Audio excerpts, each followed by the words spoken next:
మనతో పాటు మాట్లాడడానికి సీనియర్ జర్నలిస్ట్ అక్షర సత్యం గారు ఫోన్ ఇన్లో అందుబాటులో ఉన్నారు.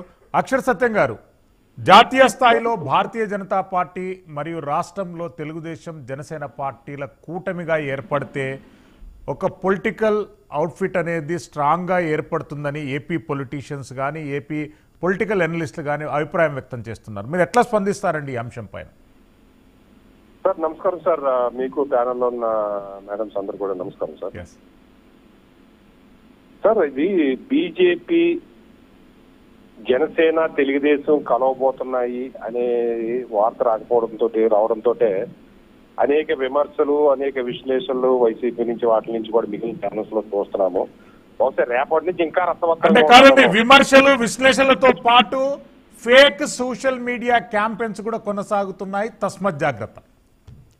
లేదండి, ఖచ్చితంగా అదే చెప్తున్నారు. రేపటి నుంచి ఇంకా ఉంటుంది సార్. అంటే మీరు ఒక ఇమేజ్ షేర్ చేశారు, అదైతే ఇప్పటి వరకు ఫేక్ అని చెప్పి తేలింది. దయచేసి అధికార వైఎస్ఆర్సీపీ పార్టీ అంది వచ్చినటువంటి ప్రతి అస్త్రాన్ని ఉపయోగించుకొని డిమోరలైజ్ డిఫేమ్ చేయడానికి మాత్రం ప్రయత్నాలు కొనసాగిస్తున్నాయి. తస్మత్ జాగ్రత్త. ఖచ్చితంగానండి, సోషల్ మీడియాని ఇట్లా దిగజార్చి వాడుకోవడం అనేది వైసీపీ అయినా ఇంకో పార్టీ అయినా నేనైనా మీరైనా ఎవరైనా చాలా దుర్మార్గం సార్. మీడియా ప్రత్యక్షంగా దిగజార్చడం. అయితే జనాలు అనుకోవచ్చు BJP party, Telugu Desam party, Janasena party మూడు జనరల్ వాస్తవానికి మూడు విభిన్న దృక్పథాలు విభిన్న ధ్రువాలు ఉన్న పార్టీలు.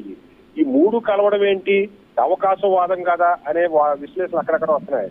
అసలు ఈ మూడు పార్టీలు కలవటానికి ప్రధానమైన కారణం నా దృష్టిలో ఏంటంటే, మీరు ఇంతకుముందు అన్నారు చూసారా, ఏది యాత్ర 2 సినిమా టికెట్లు వాలంటీర్స్ ద్వారా ఈదుల్లో పంచుతున్నారని. ఆ ఒక్క ఎగ్జాంపుల్ తీసుకొచ్చి సార్, రాజు తలుచుకుంటే దెబ్బలు కదువా అని వాళ్ళు ఏమనుకుంటున్నారంటే వైసీపీ వాళ్ళు, మా గవర్నమెంట్ మా వాలంటీర్లు మేము తీసిన సినిమా మేము మా వాలంటీర్తో ఫ్రీగా టికెట్లు ఇచ్చుకుంటే నష్టం ఏంటి, ఆ నష్టాన్ని భరించే వాళ్ళు మేము, మా దగ్గర డబ్బులు ఉన్నాయి. ఈ వైఖరి అండి.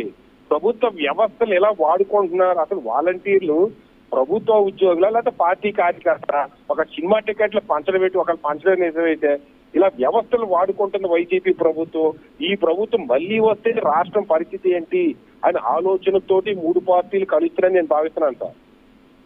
అయితే బీజేపీ పార్టీ రాష్ట్రానికి లాభం చేసిందా నష్టం చేసిందా అనే దానికి మేడం గారు ఏదో చేసి ఇచ్చారంటున్నారు.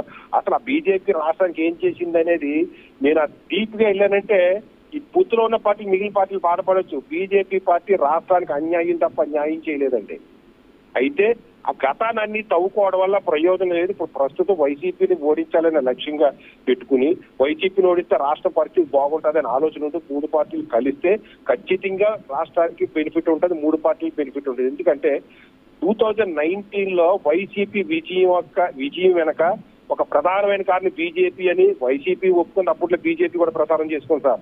ఒక డీజీపీ గారి ట్రాన్స్ఫర్మేషన్ లో కానీ చీఫ్ సెక్రటరీ గారి ట్రాన్స్ఫర్మేషన్ లో కానీ తెలుగుదేశం పార్టీని యొక్క కదలికల అణిచివేడులో కానీ బీజేపీ యొక్క సపోర్ట్ కూడా ఉందని ఆరోపణలు ఉన్నాయి.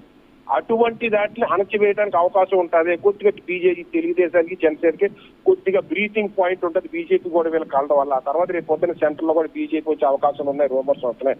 ఈ ప్రభుత్వం వస్తే బీజేపీ సపోర్ట్ ఎంతో కొంత ఉంటుంది అని ఆశావాదం. మూడు పార్టీలు కలిస్తే బెటర్ అని ప్రజలు కూడా, ఎందుకంటే సెంటర్ లో ఉన్న పార్టీతో సత్సంబాలు ఉండే ప్రభుత్వం వస్తే మంచిదని ప్రజలు కోరుకుంటున్నారు. లేకపోతే కేజ్రీవాల్ గవర్నమెంట్ లాగా ఉంటుంది బీజేపీతో తగ్గు పెట్టుకుంటే. ఖచ్చితంగా బీజేపీ జనసేన తెలుగుదేశం కలిసి ఉండడం మంచిదేనండి. అయితే ముందు నేను చెప్పాను చూసారు, ముందు ఈ తెలుగుదేశం వైసీపీ బీజేపీ ఈ 10 సంవత్సరాల నుంచి ఆయన తూర్పించలాట్లో ముందు రాబోయే 2 నెలల్లో కూడా బయటపడతాయి. ఇలా ఒకరికొకరు తిప్పుకోవడంలో నిజాలు రాష్ట్ర ప్రజలు నిజాలను తెలుసుకునే అవకాశం వస్తుంది. రాష్ట్ర ప్రజలు విచ్చిపోయే నిజాలు తెలుసుకునే అవకాశం వస్తుంది. వైసీపీ చేసే ఆరోపణలు కానీ నిన్నటి వరకు నువ్వెందుకు చేసేవాడు, తెలుగుదేశం జనసేన చేస్తాయి, మీకు బీజేపీ అన్యాయం చేసేసిందమ్మా వైసీపీ చేస్తుంటది. ఈ నిజాలని వినాల్సిన అవకాశం రాష్ట్ర ప్రజలకు రాబోతుందని నేను భావిస్తున్నాను సార్.